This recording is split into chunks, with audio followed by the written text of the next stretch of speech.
పెళ్ళైనా పండగైనా వేడుక ఏదైనా పట్టుచీరల ప్రత్యేక వేదిక వారాహి సిల్క్స్. వేద మంత్రాల సాక్షిగా బంధుమిత్రుల సమక్షంలో మూడు ముళ్ల బంధంతో ఒక్కటైన జంట మూన్నాళ్లు కూడా కలిసి ఉండలేకపోతున్నారు. క్షణిక సుఖం కోసం ఒకరినొకరు చంపేసుకుంటున్నారు. ఈ మధ్యకాలంలో ప్రియుడి మోజులో పడి భర్తలను సుపారీ ఇచ్చి మరీ చంపేస్తున్నారు. ఉత్తరప్రదేశ్లో రాజా రఘువంశీ హత్య దేశవ్యాప్తంగా తీవ్ర సంచలనం సృష్టించింది. ఇదే తరహాలో మరో హత్య సంచలనం రేపుతోంది. కట్టుకున్న భర్తను నమ్మించి మోసం చేసి నదిలో తోసి చంపేసింది. ఈ ఘటన ఎక్కడ జరిగింది, ఎందుకు చంపింది, పూర్తి వివరాలు ఈ స్టోరీలో చూద్దాం.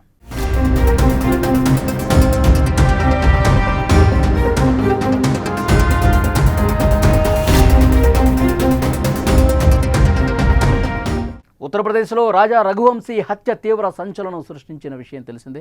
పెళ్లైన 4 రోజులకు భర్తతో కలిసి హనీమూన్కు వెళ్లిన రాజా రఘువంశీ సోనం అదృశ్యమయ్యారు. తర్వాత రఘువంశీ హత్యకు గురయ్యాడు. 20 రోజుల పాటు క్షణక్షణం ఉత్కంఠగా సాగిన ఈ వ్యవహారంలో సోనం నిందితురాలని తెలియటంతో అందరూ షాక్కి గురయ్యారు.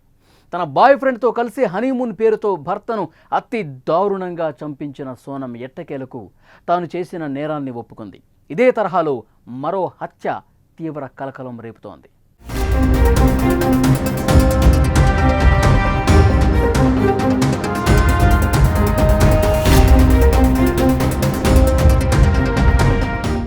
ఉత్తరప్రదేశ్ రాజధాని లక్నోలో రాజా రఘువంశీ హత్య తరహాలో మరొక దారుణం వెలుగు చూసింది. సిద్ధార్థ నగర్లోని ఒక మహిళ తన భర్తను చంపి నదిలో పడేసింది. తన నేరాన్ని దాచడానికి ఆమె తన భర్త మృతదేహాన్ని బలరాంపూర్ జిల్లాలోని రప్తి నదిలో పడేసింది. తర్వాత పోలీస్ స్టేషన్కి వెళ్ళి తన భర్త కనిపించకుండా పోయాడని నాటకాలాడింది. ట్విస్ట్ ఏంటంటే వీళ్ళిద్దరూ 18 ఏళ్ల క్రితం ప్రేమించి పెళ్లి చేసుకున్నారు. పోలీసులు కేసు నమోదు చేసుకుని విచారణ చేస్తుండగా సంచలన విషయాలు బయటకు వస్తున్నాయి.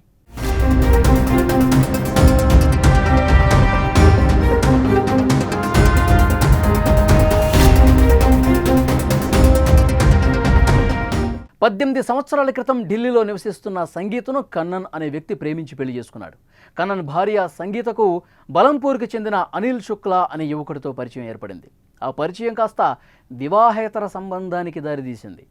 అయితే కన్నన్కి చుట్టుపక్కల వాళ్లకు అనిల్ తన మేనత్త కొడుకని పరిచయం చేసింది.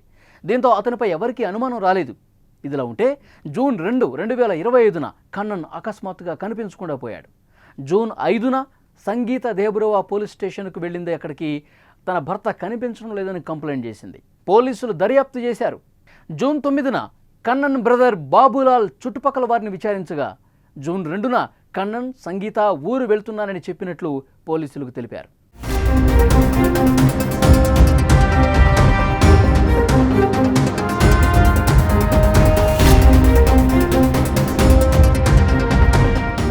పోలీసులు తమదైన తరహాలో సంగీతను విచారించగా అసలు విషయం బయటపడింది. తన బాయ్ ఫ్రెండ్ అనిల్ శుక్లాతో కలిసి కన్నన్కి విషమిచ్చి రప్తి నదిలో పడేశానని సంగీత అంగీకరించింది. పోలీసులు ఘటనా స్థలానికి చేరుకుని కన్నన్ అస్థిపంజరాన్ని స్వాధీనపరుచుకున్నారు. రాజా రఘువంశీ సోనం మే నెలలో వివాహం చేసుకున్నారు. పట్టుమని 10 రోజులు కూడా కాకముందే తన భర్తను హనీమూన్ సాగుతో మేఘాలయకి తీసుకెళ్లి అక్కడ హత్య చేయించింది. చేసిన తప్పు ఒప్పుకొని కటకటాల పాలైంది. వివాహ బంధానికి మచ్చ తెస్తున్న ఇలాంటి వాళ్ళకి ఎలాంటి శిక్ష విధించాలి? మీ అభిప్రాయాలు తప్పకుండా కామెంట్ రూపంలో తెలియజేయండి.